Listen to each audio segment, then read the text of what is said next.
बाबा छा कंदा हा, वृद्ध आश्रम खोलंदा हा, उनमें ख़ासि कंहिंखे रखंदा हा, ॿुढनि ऐं ॿुढियुनि खे। आरती में बि छा चवंदा आहियूं, बाबा जे मन में वसन ॾींहं राति ॿुढड़ा ऐं ॿुढड़ियूं। बाबा चवनि था मुंहिंजे दर ताईं नथा पहुची सघो सेवा करण लाइ, त घर में ई ॿुढनि ॿुढियुनि जी सेवा करो, आसे पासे में बि ॿुढा ॿुढियूं हुजनि उन्हनि जी सेवा करो। जॾहिं पाण कंहिं ॿुढे ॿुढी खे वठी ईंदा हा सेवा आश्रम में या वृद्ध आश्रम में, उन्हनि जे खाधे पीते जी त सेवा कंदा हा, पर अगरि कोई ॿुढो बीमार थी पवंदो हो ऐं बिस्तरे ते हूंदो हो त बाबा उनजी सॼी साफ़ सफ़ाई बि पाण ई कंदा हा। उन्हनि जा काकूस साफ़ करण, उन्हनि जा कपिड़ा साफ़ करण, उन्हनि जूं चादरूं साफ़ करण, सॼो बाबा हरदास राम पंहिंजे हथनि सां कंदा हा। केरु अची करे चवंदो हुउसि बाबा तव्हां छो था करो, तव्हां न करो न, हिन जा माइट नथा करनि, पोइ तव्हां छो था करो हिननि जा इहे कम। त बाबा चवंदा हा जीअं असांजी माउ असांजे लाइ इहा साफ़ सफ़ाई कंदी आहे, असांजा गंदा कपिड़ा साफ़ कंदी आहे, असां नंढा हूंदा हुआसीं असांखे साफ़ कंदी असांजी माता, इहे सभु कम असांजी माता कंदी हुई, त इहे ॿुढनि ॿुढियुनि लाइ असां बि इन्हनि जी माता आहियूं। जीअं असांजी माता असां लाइ कंदी हुई ऐं उनखे काई ख़राब भावना न ईंदी हुई मन में, तीअं असांखे बि इन्हनि ॿुढनि ॿुढियुनि जी सेवा करण में माता जी ममता जो प्यार मिलंदो आहे। बोल गोदरी वारे।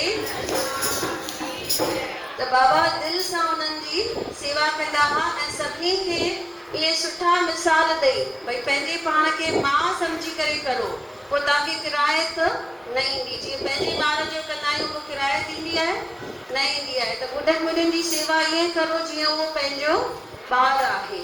बोल गोदरी वारे घनश्याम की। इन करे हाणे छा चयोसीं भॼन में, ब्रह्मा तू ही है, विष्णु तू ही है, शेरा वाली। असांजी माता बि केरु आहे, बाबा। असांखे पिता वांगुरु बि प्यार ॾींदा ऐं असांखे माता वांगुरु बि सभिनी खे प्यार ॾींदा।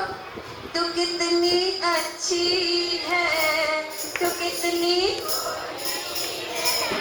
प्यारी प्यारी है, ओ माँ, ओ माँ, ओ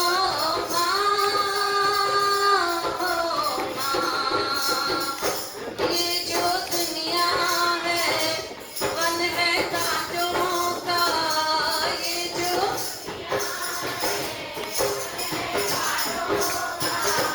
तू फुलवारी है, ओ माँ,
छा करंदासीं?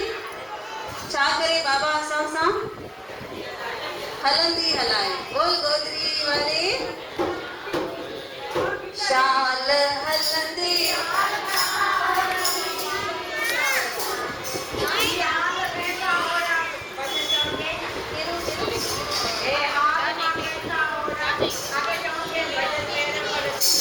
हाल कैसा होया। बोल गोदरी वाले ओ हाल पंहिंजे दिल जो सजो, हाल पंहिंजे दिल जो सजो बाबल खे ॿुधाई कस सतगुर खे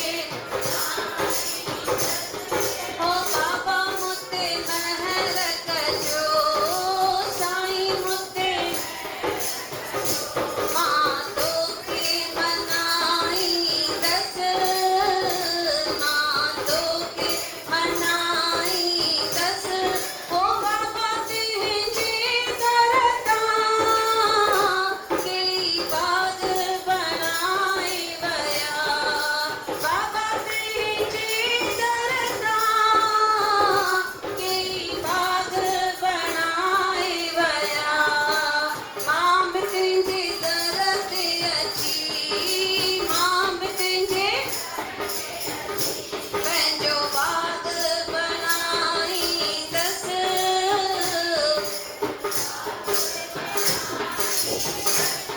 ओ बाबा मुते महर कजो। एतिरी इम्पोर्टेंट लाइन चईसीं हाणे कहिड़ी लाइन चईसीं मां बि तुंहिंजे दर ते अची पंहिंजो पर अधु ॼणनि चई न त माना उन्हनि जो ई ठहंदो न जिन चयो सभई चवरायो इहो मां बि तुंहिंजे दर ते अची पंहिंजो बाग बनाई दस पंहिंजो बाग ओ बाबा मुते महर कजो मां तोखे मनाई दस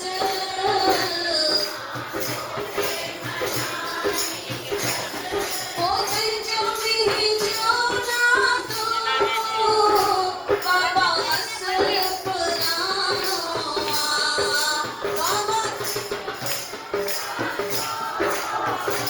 बाबा असुर पुराणो ओ महर खपे तुंहिंजी सदा बाग खपे तुंहिंजी सदा तोसां नातो निभाई दस तोसां नातो ओ हाल पंहिंजे दिल जो सजो